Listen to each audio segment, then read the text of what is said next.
Halo B-People, apa kabar? Kembali lagi di B-Media Teknologi, sebuah program yang mengupas tentang teknologi dan perkembangannya pastinya bersama dengan ahlinya.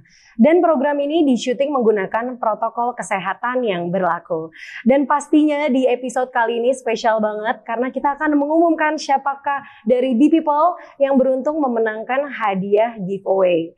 Dan pastinya saya Joel Gabriela yang akan memandu acara hari ini bersama dengan Mas Reki Ardi, seorang professional coach dan juga teknologi entusias. Apa kabar Mas Reki? Baik Joel, apa kabar? Baik, terima kasih banyak. Ya, terima kasih Joel.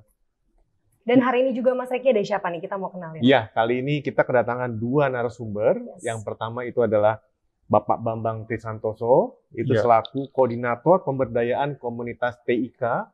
Kementerian Komunikasi dan Informatika. Kemudian yang kedua adalah Mas Fitra Suryanto, itu sebagai pengamat Halo, dan praktisi teknologi informasi. Apa kabar Mas Fitra? Baik, Ya. terima kasih. Selamat datang Ya. Pak Bambang. Ya, Pak Bambang dan Mas Fitra. Halo Bibi. Terima Halo. kasih sudah bergabung bersama dengan Ya. kami di B-Media Teknologi hari ini.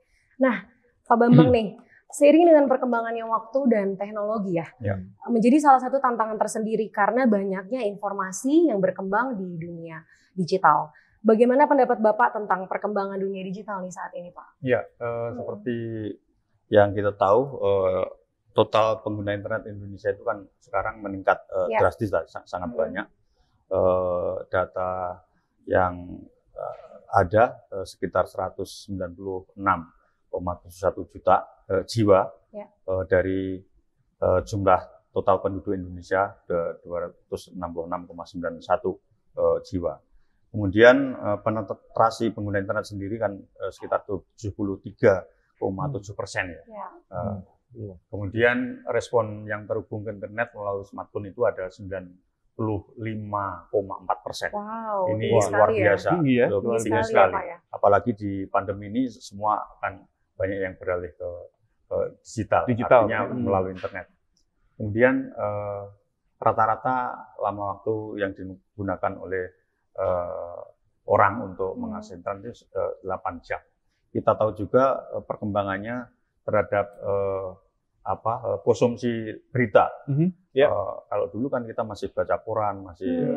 media cetak itu masih kita andalkan untuk Iya. memperoleh informasi. Tapi kalau sekarang kenyataannya yang membaca media cetak itu cuma 4,5 juta, 4,5 kemudian juta. yang untuk membaca konsumsi Masih ada ya, Pak, ya, cetak tapi ya? online iya, Masih ada tapi ya. masih ada. Masih ada. 6 juta. Seperti yang kita tahu, Pak. Iya. Kalau dulu kita lihat di pancoran, setiap pagi jam 5 pagi atau jam 4 pagi sudah banyak yang Oh iya, loper koran. loper koran yang Koran, didistribusikan iya. Distribusi. dibendelin satu ikat Ya, ya. disebar ke beberapa orang nanti Ya, dijual ya. untuk di lampu-lampu merah. Kalau dulu masih ada itu. Tapi era sekarang kita lihat itu tidak pernah terjadi. Jarang Ya. sekali saya Ya. melihat Melihat lagi ya. situasi itu lagi di Ya. pinggir-pinggir jalan.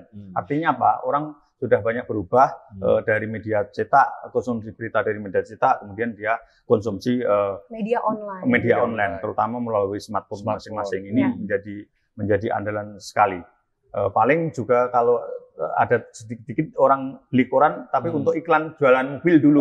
Tapi sekarang juga lagi-lagi kalah dengan Kalah ya, Apalagi semuanya berkembang ke digital. Banyak dengan- channel ya Pak ya. Iya. sekarang. yang Iya, betul, ada betul. marketplace di Iya. sana kan Marketplace, jualan ya. mobil juga udah banyak. Banyak. Kalau saya, dulu saya kan- lagi mikir ini Pak, Iya. bungkus gorengannya ini nanti makin Iya. berkurang. Nah, tapi yang kita lihat lagi berita yang dipercaya oleh masyarakat Ya. itu sekarang itu pertama adalah televisi. Betul. Kan, Oke. kemudian yang mengejutkan nomor 2 malah media sosial. Wow. Padahal kita tahu kalau media sosial Media kan sosial ya. redaksinya siapa, pemimpin, Iya, bisa siapapun. ya. wartawannya siapa kan Betul. juga Iya. kita tahu. Informasi belum tentu akurat nih Pak ya. Ya, Iya, makanya iya. itu. Tapi masyarakat Iya, iya, nyatanya iya. percaya pada media sosial. Kemudian yang ketiga, situs webnya pemerintah tentu Pemerintahan, saja. ya. Ini Ya. jelas karena memang itu Valid katanya Pak ya. valid. Yes. Iya. Paling tidak kan memang punya negara itu. Betul. Kemudian di berita online, kemudian media cetak seperti tadi hanya 4. Artinya apa? Ini media online sudah mendominasi kehidupan kita. Mau tidak mau kita harus bertransformasi ke digital. Mengikuti perkembangan Iya, zaman ya betul. pastinya Iya. ya Pak ya. Oke, Kalau Ya. gitu nih kita ke Mas Fitra nih. Iya. Mas, gimana pendapat Mas tentang perkembangan dunia digital saat ini? Oh, oke. Mungkin kalau tadi saya menangkap ya Pak ya dari Pak Bambang ya bicara tentang bagaimana dunia digital itu transformasi digital itu jadi bagian kehidupan kita Betul sekarang. sekali. Betul ya? Ya. Betul ya. Terutama kalau tadi udah cerita nih Pak Bambang tentang bagaimana berkembangnya di Indonesia gitu ya. Kalau saya justru kebetulan waktu itu 2019 saya udah pernah share ke salah satu event IDC waktu itu ya. Di mana transformasi digital itu memang akan sangat pesat mengejar data yang akan di 2025 bahkan itu mungkin ketarik sekarang gitu ya dengan semakin banyak dari sosial media gitu ya. Tapi kita juga lihat kalau mungkin saya lihat dari sisi lainnya bahwa kalau dari sisi lainnya bahwa bicara tentang transformasi digital yang cepat ada barrier juga ada halangannya juga gitu ya kan. Seperti apa tuh halangan? Saya ini share ini waktu itu di 2019 dan saya lihat ini masih terjadi gitu ya. Masih relevan ya? Sampai sekarang masih relevan. Ya. Apa aja? Yang nomor satu adalah kalau tadi Bapak bilang hoax segala macam. Itu yang jadi halangan nomor satu. Cyber security dan data privacy. Sekarang kalau kita lihat sosial media bagaimana data kita itu bisa barusan saya ditelepon dari kartu kredit yang kita nggak tahu dia dapat nomor telepon saya dari mana, ya kan? Itu udah makin sering terjadi, ya betul ya. Kalau orang mau cari seseorang, misalnya gitu ya, Mas Reki mau interview gitu ya, lihat LinkedIn dulu gitu ya, Pak. Benar ya? LinkedIn dulu yang mau interview saya siapa, orang ini di mana, kerjanya di apa, posisinya apa ya, tinggal sosial medianya ada. Seperti yang tadi Bapak bilang, sudah jadi bagian kehidupan kita. Dan nomor satu yang jadi barrier-nya adalah data security-nya. Nah, nanti mungkin Bapak juga bisa share nih Pak, bagaimana dari Kominfo mungkin bisa ini gitu. Terus saya lihat juga selain itu nomor satu, kita lihat bahwa bicara tentang teknologinya sendiri, ya kan? Teknologi walaupun semua orang punya gitu ya, misalnya tadi bicara tentang 95% pengguna smartphone gitu ya, sekarang smartphone ada kenaikan. Tapi saya lihat bahwa ini perlu edukasi juga, Pak. Betul. Perlu edukasi juga karena banyak sekali kayak misalnya contoh gitu anak-anak sekarang udah banyak yang menggunakan smartphone, ya kan? Ini juga perlu diedukasi bagaimana mereka menggunakan smartphone itu hanya untuk kepentingan belajar. Kayak misalnya contoh saya punya anak gitu ya, mereka bisa sambil belajar, bisa sambil nonton YouTube gitu kan? Gitu. Itu sesuatu yang mungkin bisa dijadikan ini juga gitu pembelajaran gitu. Dan jadi selain teknologi tadi kalau saya bilang dan mungkin secara resource-nya kita juga. Jadi salah satu barrier-nya juga yang terakhir mungkin adalah bicara tentang resource SDM. Kalau kita bicara SDM-nya. Nah, ini berkembangnya ini harusnya juga diiringi dengan perkembangan dari SDM kita. Jangan sampai misalnya gitu ya, kita tertinggal nih dengan makin cepatnya gitu kan. Semua orang ini kita tertinggal gitu loh. SDM yang mungkin mereka secara teknologi itu agak sedikit tertinggal gitu ya, mereka menggunakan sebagai user sebagai pengguna aja gitu kan, tapi mereka nggak tahu sebenarnya mereka bisa memanfaatkan teknologi jauh lebih besar dari tidak hanya sebagai media untuk dilihat, ditonton dan sebagainya. Betul. Even mungkin nanti kalau bicara tadi dengan hoax, mereka bisa memfilter sendiri.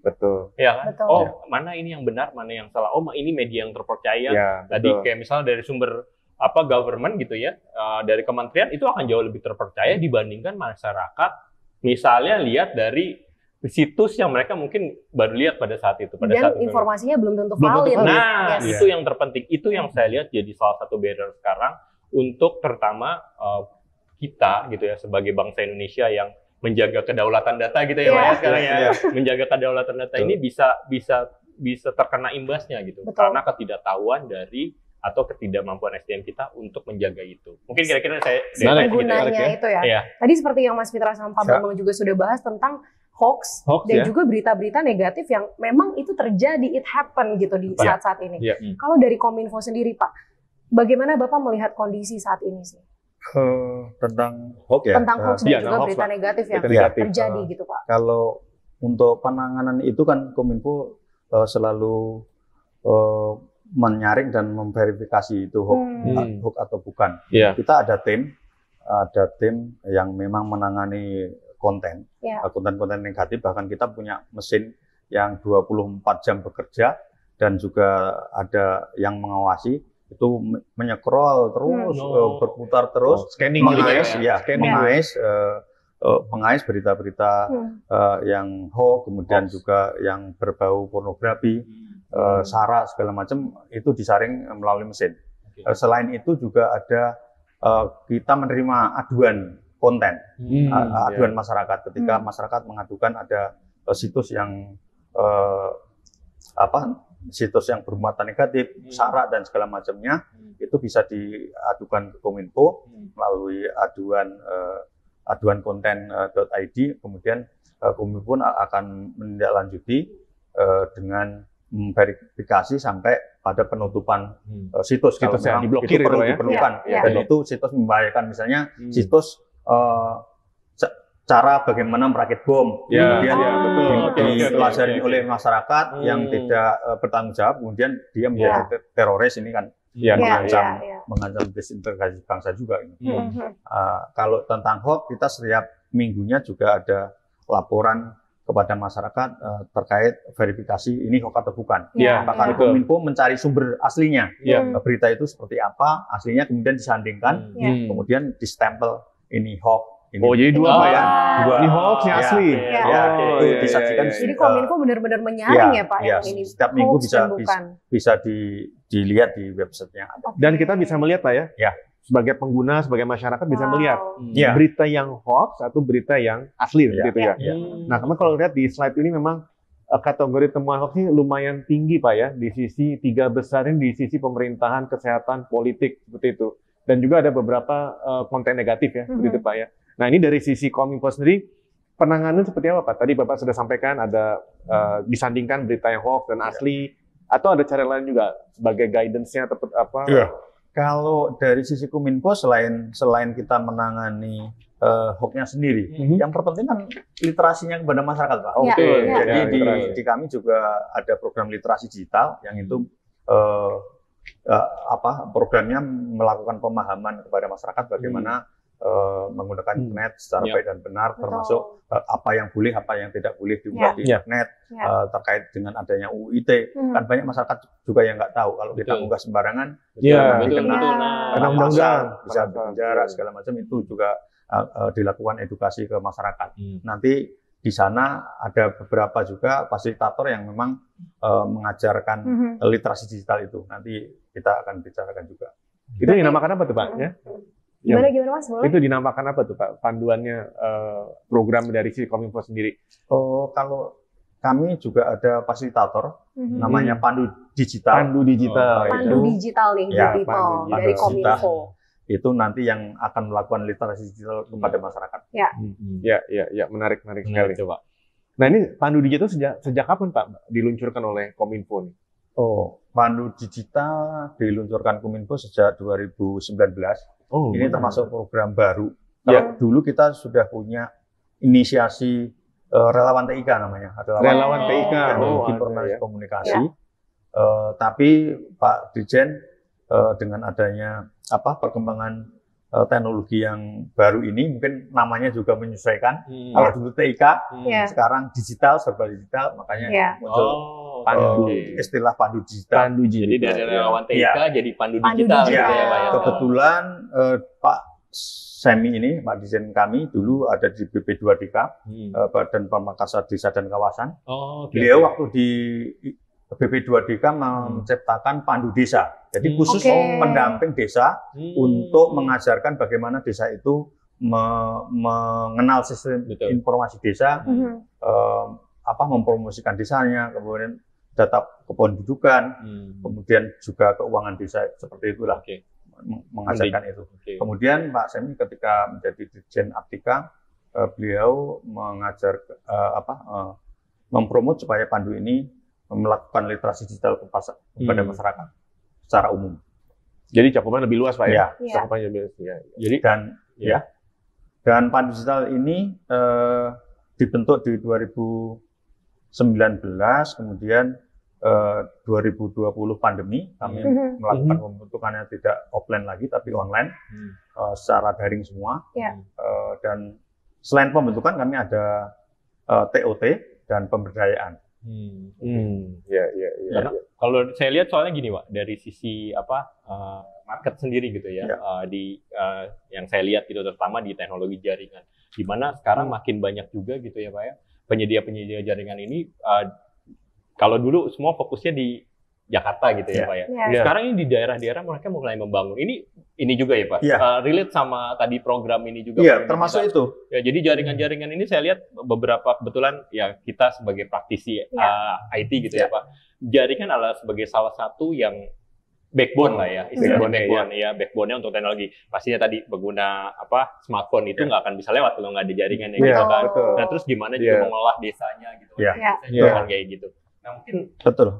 Pandu digital tidak hanya bermain di ranah perkotaan, tapi dia juga masuk ke desa-desa, termasuk tadi pengadaan. Misalnya desa A itu tidak ada jaringan internet, Pandu digital akan memetakan, kemudian mereka juga akan menjadi jembatan ketika suatu daerah itu blank spot, kemudian juga desanya pengen maju, pengen menerapkan sistem informasi desa secara apik, tapi tidak ada jaringan internet.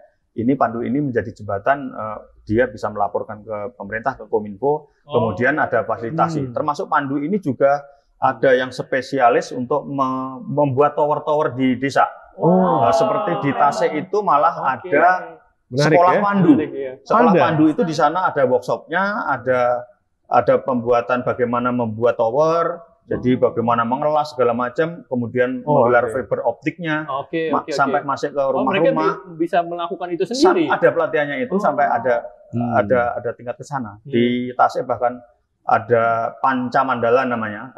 Jadi 5 desa bergabung menjadi satu. Mereka yang tidak punya akses internet, mereka bergabung untuk mengadakan akses internet secara mandiri.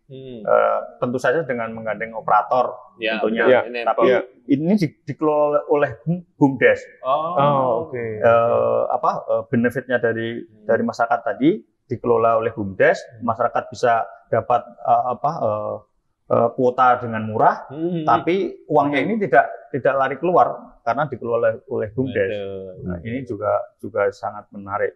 Dan desa Mandala Mekar itu 2011 saya ke sana itu masih blank spot, dan ketika dia harus menaikkan berita untuk website desanya, dia harus turun ke Tasik.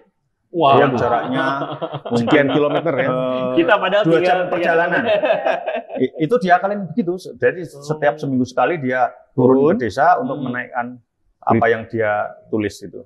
Tapi sekarang mereka sudah lumayan maju, sampai sekarang menjadi pusat pelatihannya para pandu dari seluruh Indonesia, termasuk kemarin 2019 itu teman-teman dari Papua banyak yang ke sana belajar bagaimana proses memajukan desa itu seperti apa. Jadi sebenarnya si Pandu digital ini juga keren banget karena ini memfasilitasi. Bukan cuma untuk memberikan informasi panduan ya, menjadi panduan untuk menggunakan media dengan baik gitu, tapi benar-benar memfasilitasi gitu. Dan ini juga menjawab dari tadi yang disampaikan oleh Mas Fitra.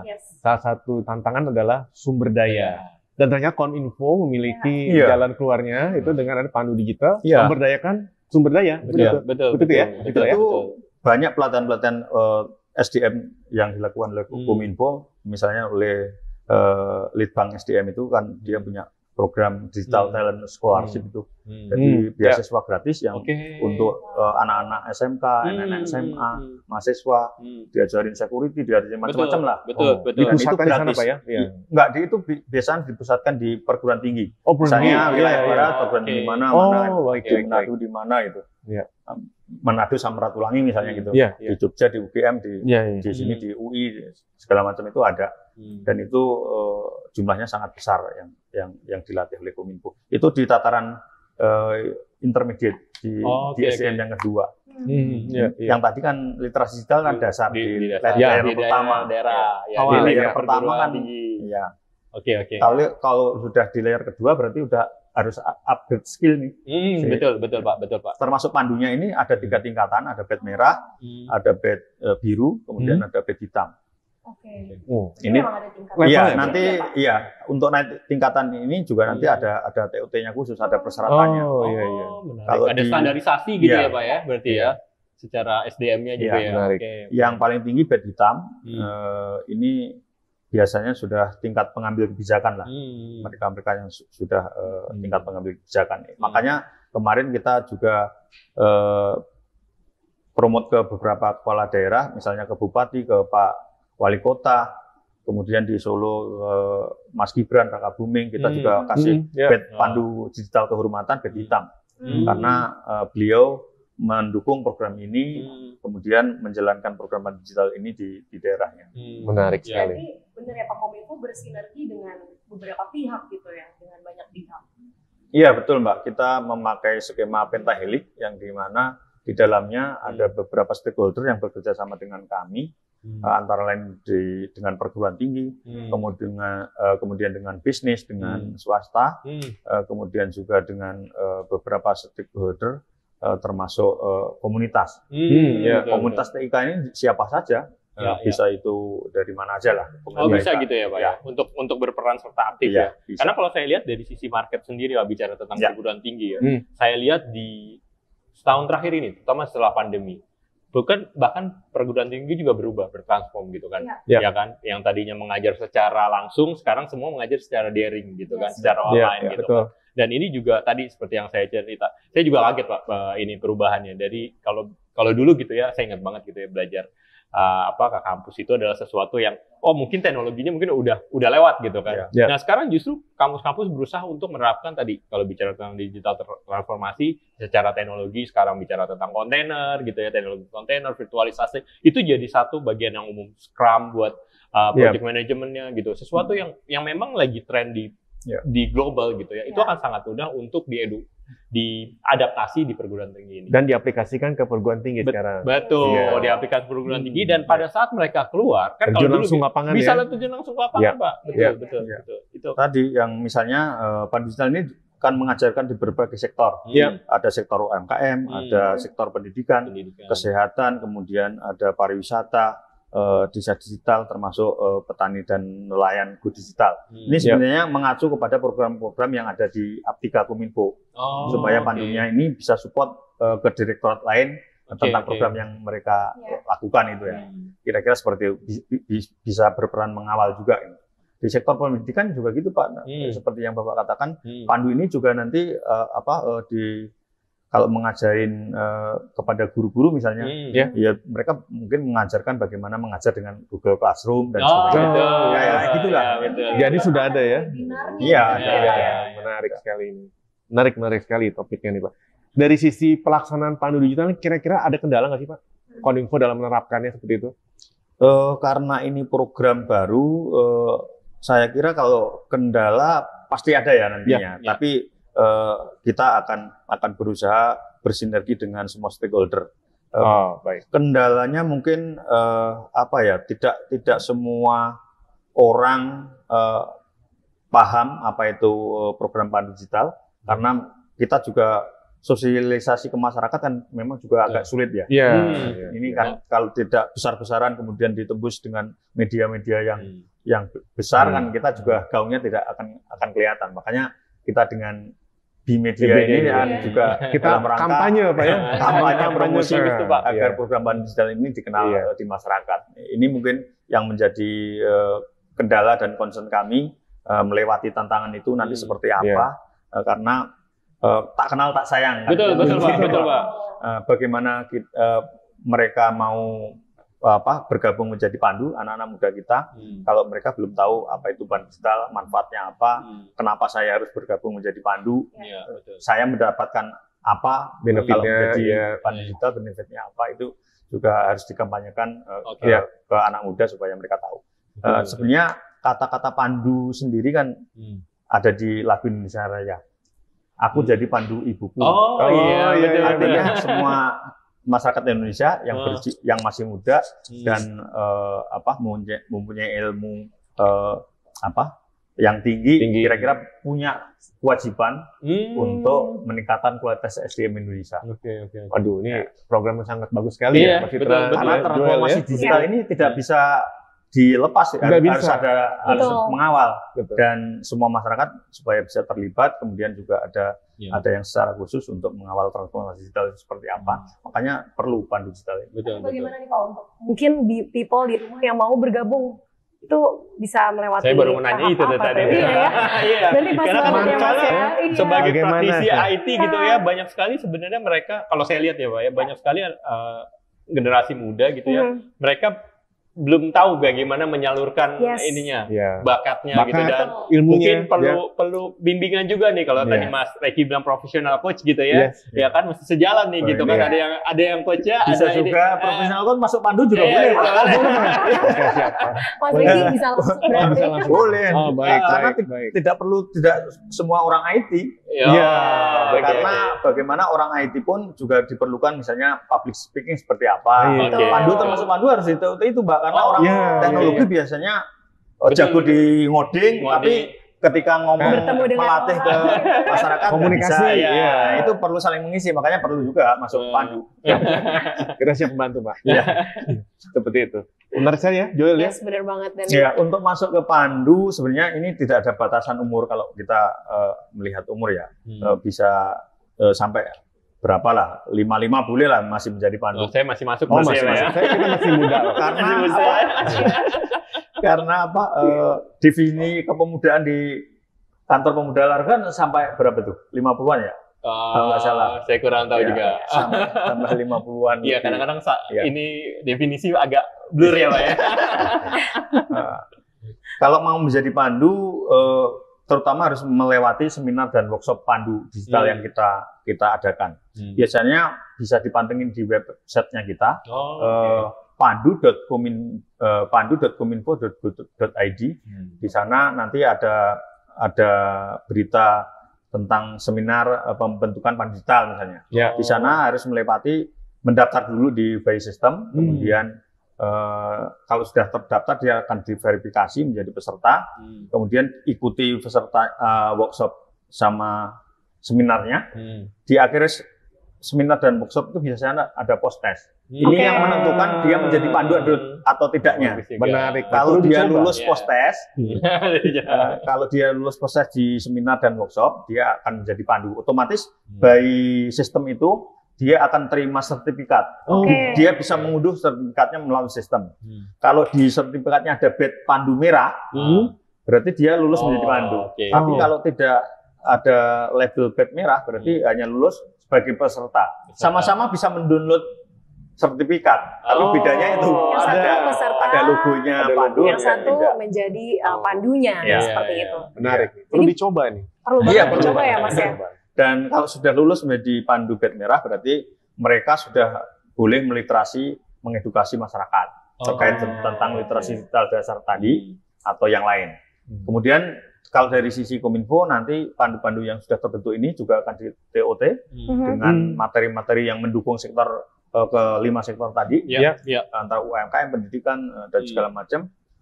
Materinya, modulnya kita kasih.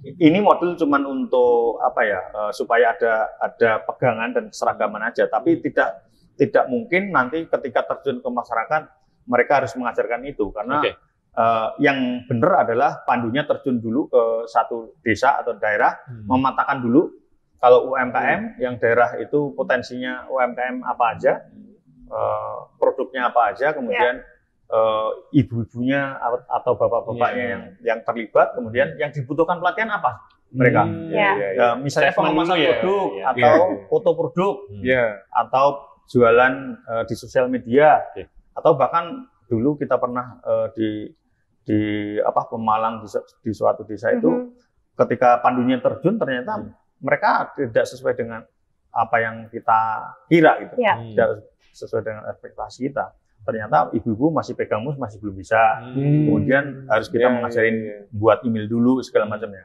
Menarik. Ini yang memang apa-apa tidak bisa diukur dari Jakarta itu. Betul. Itu saya setuju banget, Pak. Pembahasan menarik sekali ya, Joel ya. Benar Tadi banget, sudah disampaikan oleh Pak Bambang mengenai pandu digital, Mas Fitra juga dari sisi pengamat dan pasti teknologi informasi, dan juga kaitan tadi dengan pandu digital ya, seperti itu ya. Mungkin ada dari sisi Pak Bambang nih ingin menyampaikan closing statement terkait dengan pandu digital dan juga dari arahan Kementerian Kominfo. Iya, transformasi digital ini dan digitalisasi ke depannya ini kan harus perlu terus dikawal. Digitalisasi ini tanpa harus meninggalkan nilai-nilai kearifan lokal, budaya setempat, segala macam, harus inline, harus sejalan, dan itu perlu pengawalan khusus, termasuk perlu dikawal oleh teman-teman yang bergabung menjadi pandu digital.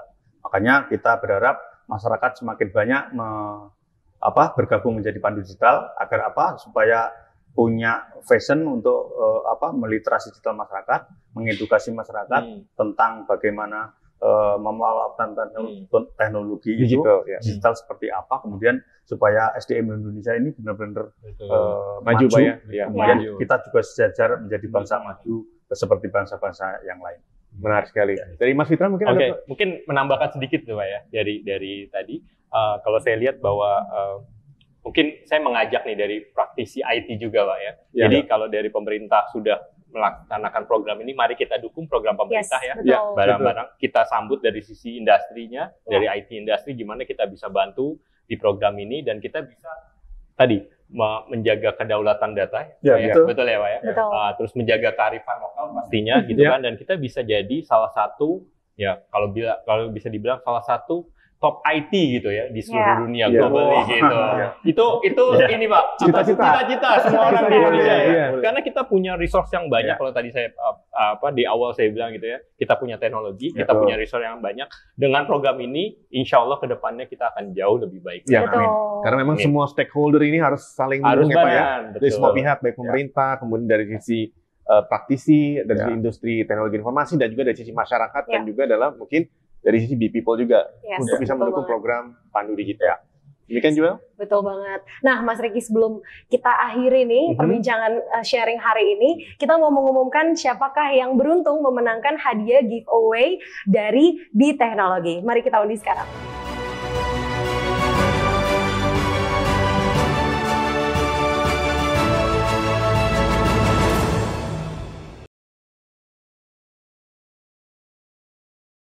Congratulations untuk yang menang nih Mas Riki. Berarti harus selalu pantengin untuk acara B-Teknologi karena pastinya banyak sekali giveaway yang akan dibagikan kepada seluruh B-People yang lagi nonton di rumah.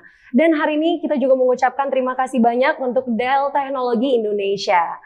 Untuk Pak Bambang, Mas Fitra dan Mas Riki, terima kasih banyak untuk sharing hari ini. Semoga sukses dan juga sehat selalu ya pastinya. Terima kasih banyak. Saya Joel Gabriela pamit undur diri. Sampai ketemu lagi di B-Teknologi berikutnya. See you.